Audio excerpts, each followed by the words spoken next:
Xurkoy mu qarang, ahvolni qarang, buzilib qolgan. Xurkoy bering mikrofonni bering, u odamni qarang bu. Aka nima qilyapsiz? Sekin. Menga hushyor bo'ling, aka sekin. Nima qilyapsan? Nima qilyapsiz? Abdashaka bitta mikrofonni tushing. Asha qo'sab ukalarimizni konditsionerlarni to'k pastligidan ishlamasdan diqqat qilganiga Ha, sekin. bunaqa izg'i to'g'rilyapti. Hozir bu buzilib qolganmi? Sekin, menga hushyor bo'ling. Bilmagan bu. Ha. Nima bo'lgan bunga? Sekin, menga hushyor bo'ling. Bu to'k pastligi ishlamayapti. Shunga O'zi hozir aka qarang, men sizga tan berdim hozir. Bu konditsioner bilan bu konditsioner nima farqi bor hozir aka? Nima buni olib buni qo'yyapsiz? bu konditsionerlar davri o'tgan. Endi mana hozir zamonaviy yangi konditsionerlar. Ha? 130 voltdan 260 voltgacha ishlaydi. Hech qanaqa to'k muammosi bo'lmaydi mashina qo'ysa xudo xolasa. Oldin bular hozir 220 da ishlardi oldin. Hozir bu 130 ishlayveradi. Bu 130 volt ishlaydi. Hozir buni uyga qo'yib berasizmi konditsioner qilib? Yo'q, mana shu qo'sab ukalarimizni xolodilnikka qo'yib beramiz chiroyli qilib. Qanaqa xolodilnikka qo'yib berasiz aka? Ko'rsatalasizmi xolodilnikni? Mana bemalol.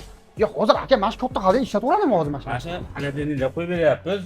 To'k pastligidan yaxshi o'tmasdan to'k ko'p yozadi. Bu eski konditsionerlar bular ekonomishni, hamma tomondan qulay. Qulay. Shuning uchun mana shu yangi Qo'saqonalar yoqib beradi. konditsionerlardan qo'yib beryapmiz. Hozir aka buni narxi nechi puldan nechi pulgacha bo'ladi aka? Shuning uchun aytib o'tib keting bizga.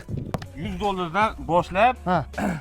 ko'tarilib ketadi, katta kishiga qadar, holatiga qadar o'rnatib beraveramiz.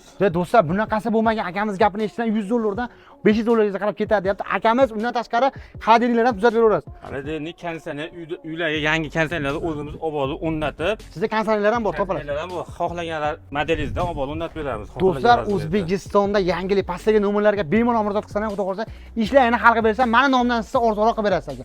Skidka bor siz nomingizda. Bo'ldi. Mana shu videoni srочно Qossob akalarga shuni jo'natib beringlar do'stlar. Sog' bo'linglar.